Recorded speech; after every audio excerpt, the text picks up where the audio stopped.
Baik. Assalamualaikum warahmatullahi wabarakatuh. Perkenalkan, nama saya Noviriana Nurisa Lestari dengan NIM 104 042 500 236. Saya dari kelas AD 4907 dengan mata kuliah Aplikasi Pemrograman Komputer dengan dosen pembimbing Pak Hutomo. Di sini saya ingin mempresentasikan pengolahan data berbasis R dan Python. Di sini saya ingin menjelaskan pada bagian A, yaitu pada bagian Python. Pertama-tama, kita akan mendownload raw financial data CSV. Kemudian, saya akan mengolah data tersebut dengan VS Code menggunakan bahasa Python. Kemudian, hasil pengolahan disimpan ke file dengan nama Clean Financial Data CSV.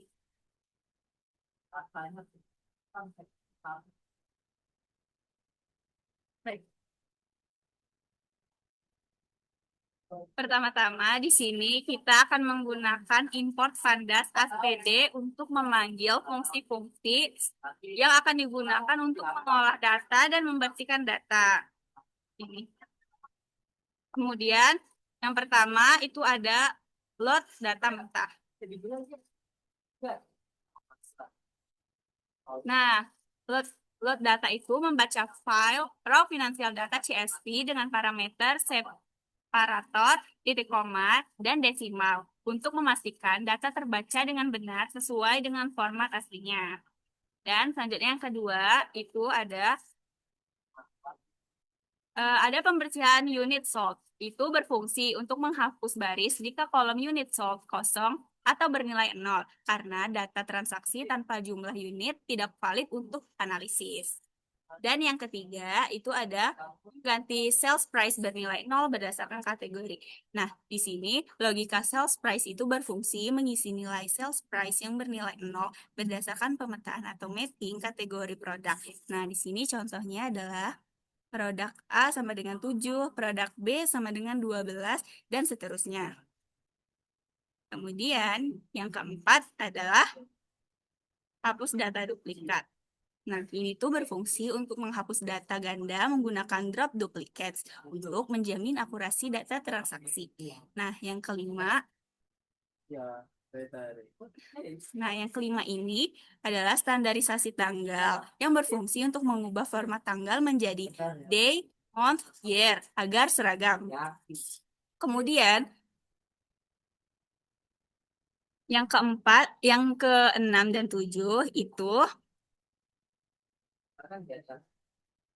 nah, yang keenam dan tujuh itu adalah berfungsi mengatur ulang urutan kolom. Dan yang ketujuh itu berfungsi untuk menyimpan hasilnya ke dalam file Clean Financial Data Final CSV. Baik, sekian pada bagian A Python. Terima kasih.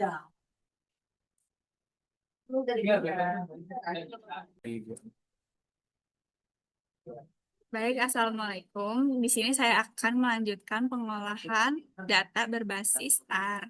Pada bagian R, olah data Clean Financial Data CSV dengan R Studio. Itu hasil pengolahannya disimpan ke file dengan nama Financial CSV dan Financial Plus CSV. Cuma plus doang ya kita. Apa? Plus doang. Itu kalau misalnya Nah, di sini secara keseluruhan try catch itu berfungsi sebagai penanganan kesalahan atau error handling. Jika terjadi kegagalan pada salah satu proses, program tidak akan langsung berhenti, melainkan dia menampilkan pesan error yang spesifik. Oke, kemudian pertama ada load data. Nah, di sini load data itu berfungsi untuk memuat file Clean Financial Data Python CSV yang telah kita bersihkan sebelumnya. Nah, kemudian perintah ini itu digunakan untuk menghapus spasi kosong yang tidak diinginkan di awal atau di akhir nama kolom agar pemanggilan variabel dalam perhitungan tidak mengalami error. Nah, di sini yang kedua. Nah, yang kedua ini adalah penambahan kolom perhitungan.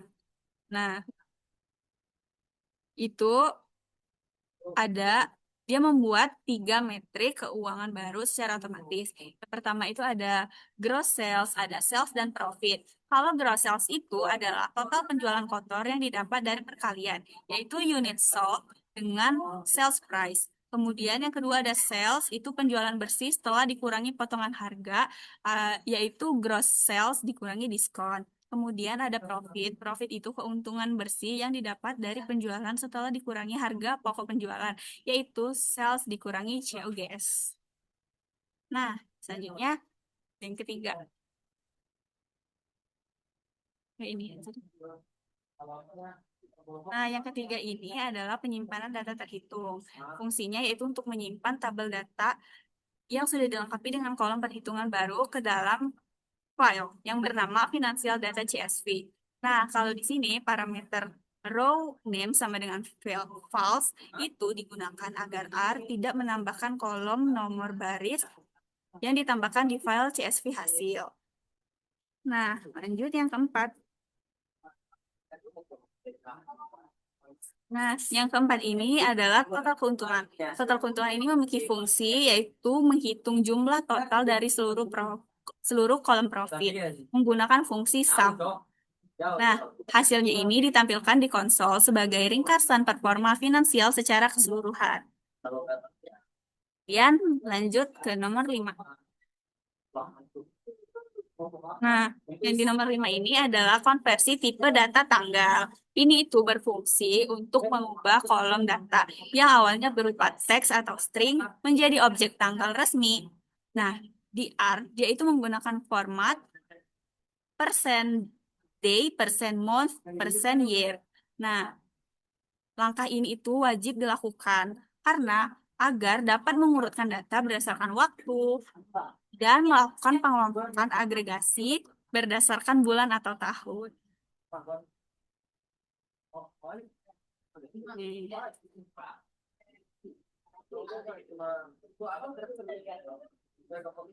Kemudian yang ke-6. Nah, kalau yang ke-6 ini adalah visualisasi grafis atau dashboard. Program ini membuat tampilan visual untuk memudahkan pemahaman tren profit. Nah,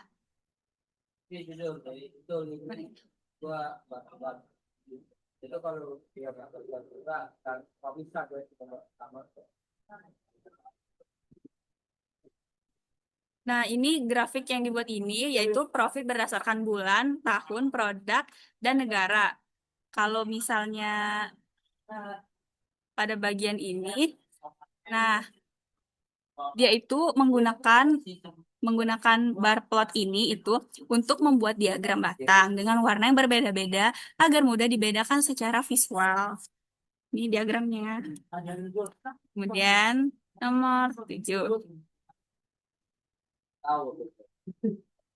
Nah, nomor 7 ini adalah filter khusus analisis terperinci. Fungsinya itu untuk melakukan penyaringan atau filtering data khusus untuk bulan Desember tahun 2025. Nah, analisis ini mengurutkan data berdasarkan profit terkecil dan menampilkan 3 transaksi dengan performa terburuk di bulan tersebut untuk dievaluasi oleh manajemen.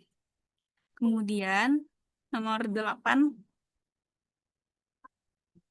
Nah, nomor 8 ini adalah identifikasi kerugian atau financial loss. Fungsinya itu untuk menyaring semua transaksi yang menghasilkan profit negatif. Profit kurang dari 0. Nah, terus transaksi yang merugikan disimpan ke dalam file terpisah, yaitu nama filenya yaitu Financial Loss CSV, agar tim manajemen bisa melakukan audit khusus pada transaksi tersebut. Sekian penjelasan dari saya mengenai pengolahan data berbasis R. Terima kasih. Wassalamualaikum warahmatullahi wabarakatuh. Apa nih kita gue nih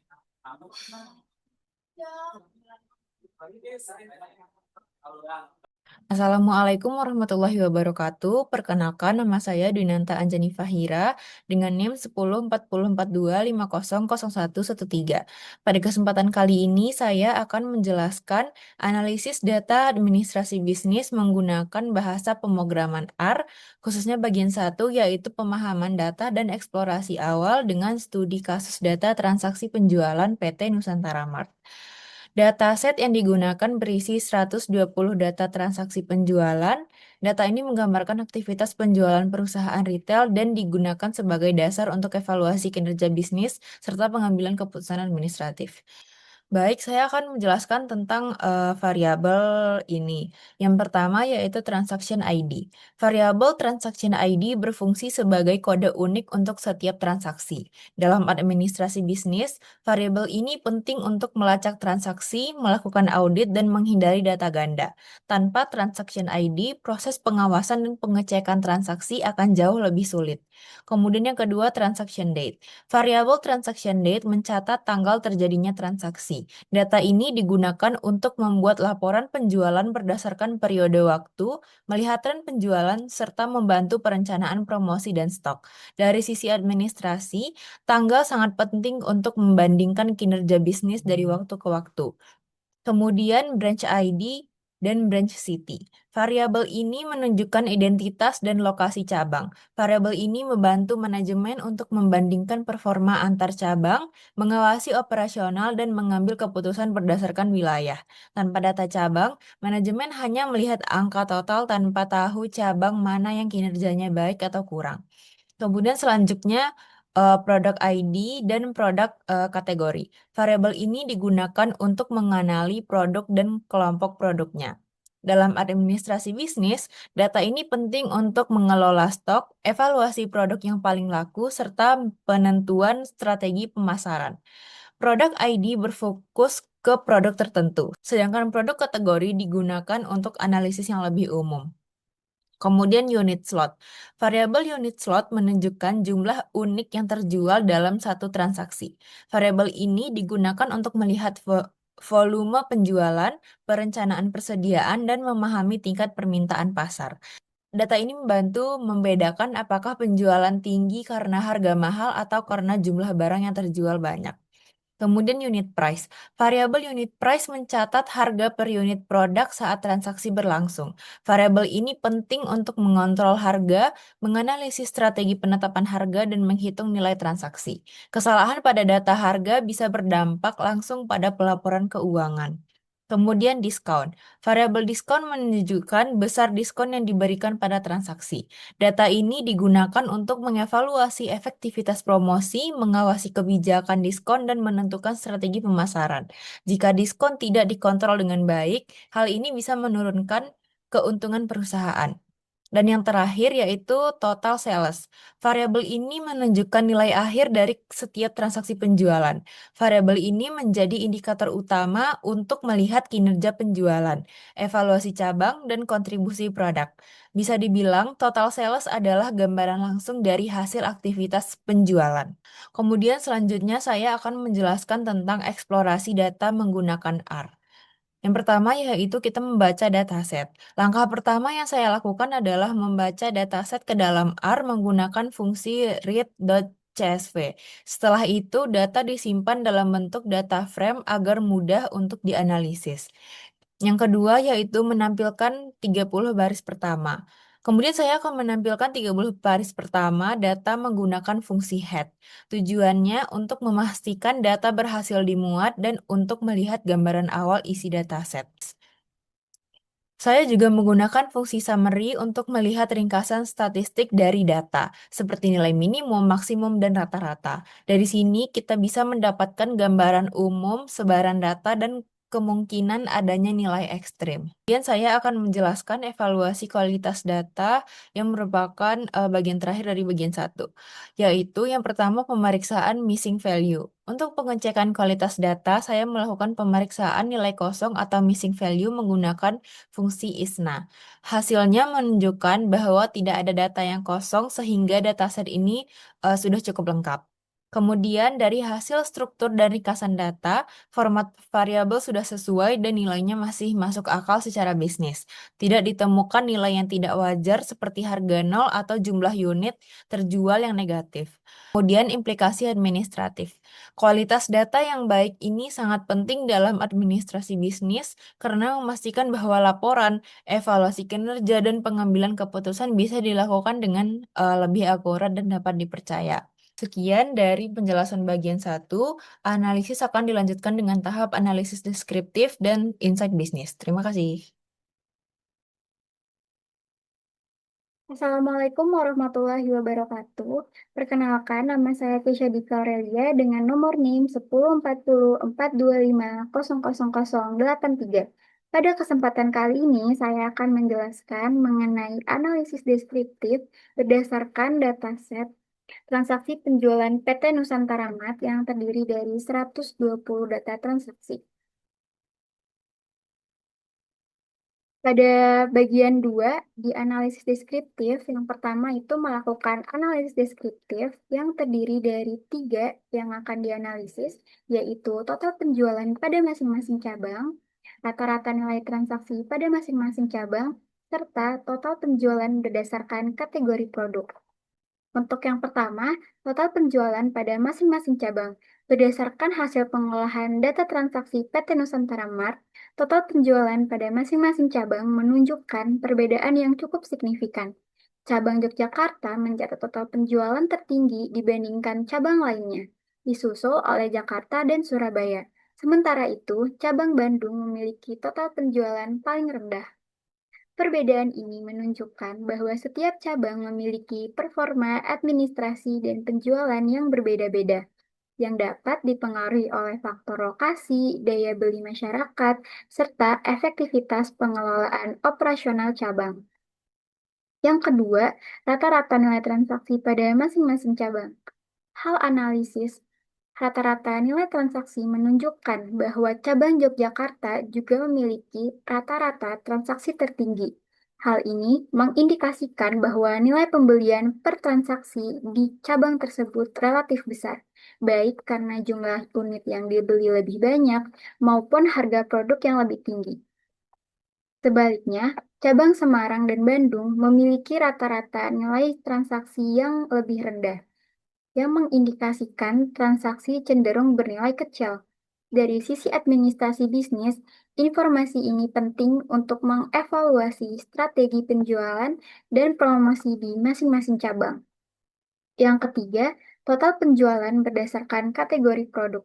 Jika dilihat dari kategori produk, frozen food memberikan kontribusi penjualan terbesar terhadap total pendapatan perusahaan, diikuti oleh kategori household. Sementara itu, kategori snack dan beverage memiliki total penjualan paling rendah.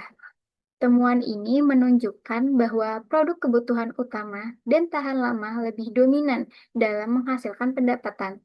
Hal ini dapat menjadi dasar bagi manajemen dalam pengambilan keputusan terkait perencanaan stok, pengadaan barang, dan juga prioritas distribusi produk. Yang kedua yaitu hasil analisis dalam bentuk visualisasi data. Di sini untuk total penjualan pada masing-masing cabang dibuat dengan diagram batang. Yang kedua, rata-rata nilai transaksi pada masing-masing cabang juga dibikin dengan diagram batang. Dan yang terakhir, total penjualan berdasarkan kategori produk dibikin menggunakan diagram garis. Kemudian dilakukanlah perhitungan dan visualisasi. Analisis kinerja administrasi cabang berdasarkan total penjualan dan rata-rata nilai transaksi, cabang Yogyakarta dapat dikategorikan sebagai cabang dengan kinerja administrasi terbaik karena mampu menghasilkan penjualan tinggi, sekaligus nilai transaksi yang besar. Cabang Jakarta dan Surabaya menunjukkan performa yang cukup baik dan juga stabil. Sebaliknya, cabang Bandung dan Semarang memerlukan evaluasi lebih lanjut, khususnya dalam hal strategi penjualan, pengelolaan promosi, serta optimalisasi produk yang dijual agar dapat meningkatkan kinerja penjualan. Dan yang terakhir yaitu analisis efisiensi penggunaan produk. Dari sisi efisiensi pengelolaan produk, kategori, dan household terbentuk paling efektif dalam menghasilkan pendapatan. Hal ini menunjukkan bahwa pengelolaan stok dan distribusi untuk kategori tersebut sudah berjalan dengan baik. Sebaliknya, kategori snack dan beverage perlu mendapatkan perhatian khusus, misalnya melalui strategi promosi yang lebih agresif atau penyesuaian harga, agar kontribusinya terhadap total penjualan dapat meningkat.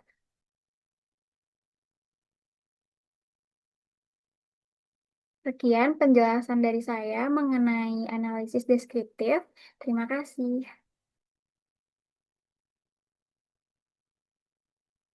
Perkenalkan, nama saya Lia Amanda dengan NIM 104042500223. Kita lanjut ke bagian 3, analisis korelasi dan insight bisnis. Yang pertama ada analisis hubungan, jumlah unit terjual, dan total nilai penjualan. Analisis ini dilakukan untuk mengevaluasi apakah jumlah barang yang dijual berhubungan dengan total nilai dari penjualan yang terjadi di PT Nusantara Mart. Jumlah barang terjual mencerminkan seberapa besar volume penjualan, sementara total nilai penjualan menggambarkan tingkat pendapatan yang diperoleh perusahaan atas setiap transaksi. Secara teori, semakin tinggi jumlah barang yang dijual, maka semakin besar pula kemungkinan pendapatan yang dihasilkan. Meskipun demikian, hubungan ini perlu dikaji lebih lanjut dengan data, karena nilai penjualan juga dipengaruhi oleh harga per unit produk dan kategori produk yang ditawarkan. Dari data transaksi yang telah dianalisis, hubungan antara jumlah barang terjual dan total nilai penjualan menunjukkan pola yang dapat diobservasi secara kuantitatif melalui tabel ringkasan dan representasi visual berupa scatter plot. Lalu yang B, besaran diskon dan nilai transaksi. Analisis ini bertujuan untuk mengevaluasi efektivitas kebijakan diskon terhadap peningkatan nilai transaksi. Diskon sering digunakan sebagai strategi administrasi penjualan untuk menarik minat pelanggan dan meningkatkan volume pembelian. Namun, dalam praktiknya, pemberian diskon tidak selalu menghasilkan peningkatan nilai transaksi. Oleh karena itu, analisis hubungan antara besaran diskon dan nilai transaksi diperlukan untuk mengetahui apakah diskon benar-benar berdampak signifikan terhadap pendapatan perusahaan atau justru berpotensi menurunkan keuntungan. Lalu yang kedua ada metode analisis hubungan. Di sini saya akan memberi contoh untuk membuat tabel ringkasan. Lalu yang kedua ada metode analisis hubungan. Di sini saya akan memberikan contoh cara membuat tabel ringkasan. Yang pertama kita blok dulu, lalu kita insert dan pivot table. Di sini karena tabel ringkasannya untuk jumlah yang terjual, maka kita unit sold dimasukkan ke rows dan total sales dimasukkan ke values. Karena kita mencari rata-rata, maka kita klik yang average. Lalu ini kita bisa ubah jadi unit sold. Lalu kita grup, kita pilih angka berapa saja. Klik group selection. Karena di sini 25, jadi saya ambil 5 aja. Masing-masing 5. Lalu ini sudah jadi, ini untuk yang unit sold. Lalu kita buat yang diskon. Lalu kita buat yang diskon dengan cara yang sama. Di blok semua. Lalu kita klik pivot table. Ini di oke aja. Habis itu kita masukkan diskon ke rows dan total sales ke values. Ini kita ganti juga ke average.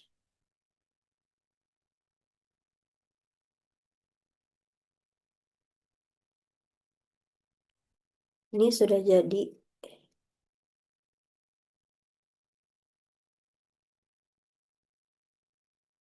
Satu.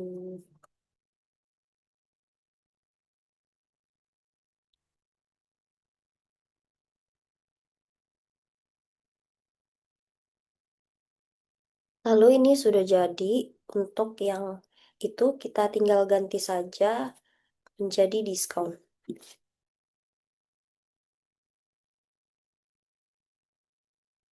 Di sini diskonnya mulai dari ini, lalu ini ada rata-ratanya.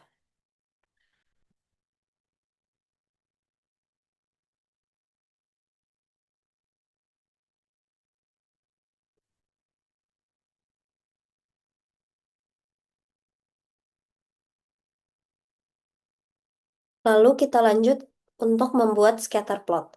Di sini saya akan membuat scatter plot yaitu unit sold dan juga diskon. Dengan cara kita blok yang unit sold dengan total sales. Ini kita taruh sebelah sini. Kita ganti dengan jumlah unit terjual versus total nilai penjualan. Nah, untuk yang ini kita bisa ganti dengan cara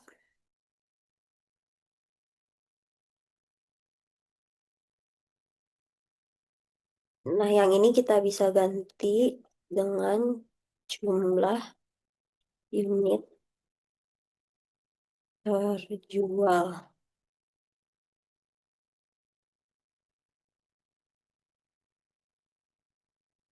Lalu sebelah sini kita ganti yang vertikal itu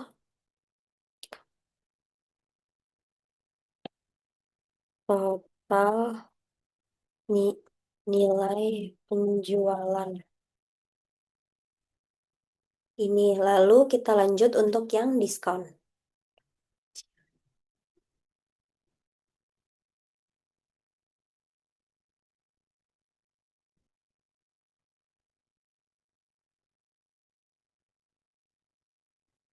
Lalu kita taruh sini. Ini bisa kita ubah menjadi diskon versus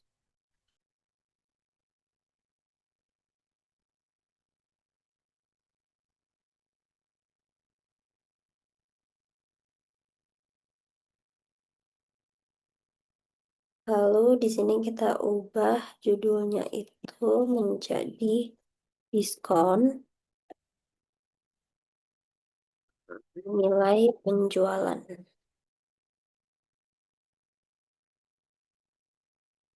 Lalu yang horizontal ini kita ganti dengan diskon. Dan untuk yang vertikal kita ubah menjadi nilai penjualan.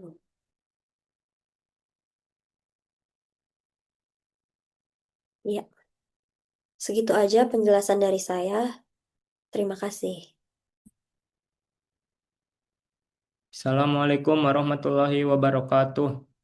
Perkenalkan, nama saya Muhammad Rizky Al-Ghifari. Sini saya akan menjelaskan tugas besar kami.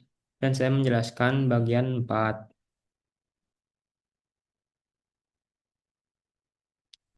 Nah,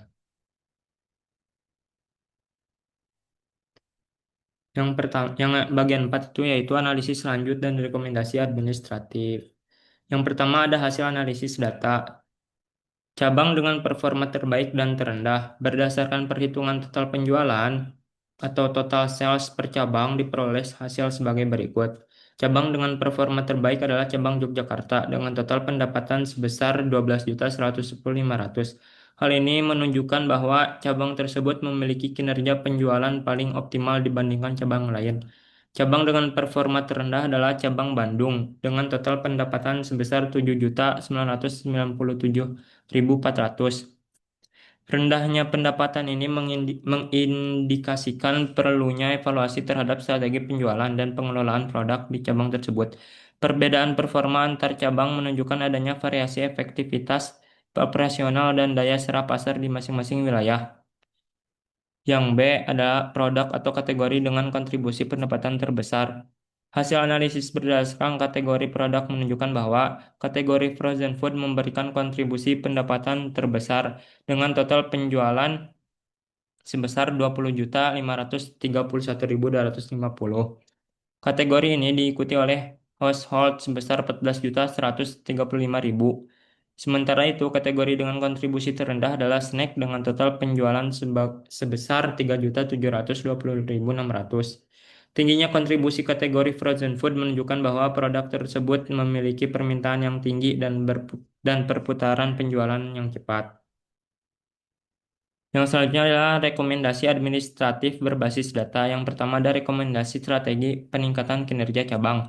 Manajemen disarankan untuk melakukan evaluasi dan peningkatan strategi penjualan di cabang Bandung. Sebagai cabang dengan performa terendah, strategi yang dapat diterapkan antara lain mengadopsi pola pengelolaan stok dan promosi dari cabang Yogyakarta yang memiliki performa terbaik. Rekomendasi ini didukung oleh data yang menunjukkan selisih pendapatan yang cukup signifikan antar kedua cabang. Yang kedua ada rekomendasi kebijakan diskon yang lebih terarah. Berdasarkan data transaksi diskon, sebaiknya difokuskan pada kategori dengan kontribusi rendah seperti snack dan beverage. Pemberian diskon yang lebih terarah diharapkan dapat meningkatkan volume penjualan tanpa terlalu menekan margin keuntungan, dibandingkan memberikan diskon pada kategori yang sudah memiliki permintaan tinggi seperti frozen food. Yang ketiga yaitu rekomendasi perencanaan stok dan pengendalian administrasi. Perusahaan disarankan untuk memprioritaskan ketersediaan stok kategori frozen food dan household karena kedua kategori tersebut menyumbang pendapatan terbesar. Sebaliknya, kategori dengan kontribusi rendah perlu dilakukan pengendalian stok yang lebih ketat agar tidak terjadi penumpukan persediaan. Pendekatan ini akan meningkatkan efisiensi administrasi penjualan dan akurasi pelaporan keuangan. Sekian penjelasan dari saya. Terima kasih. Wassalamualaikum warahmatullahi wabarakatuh.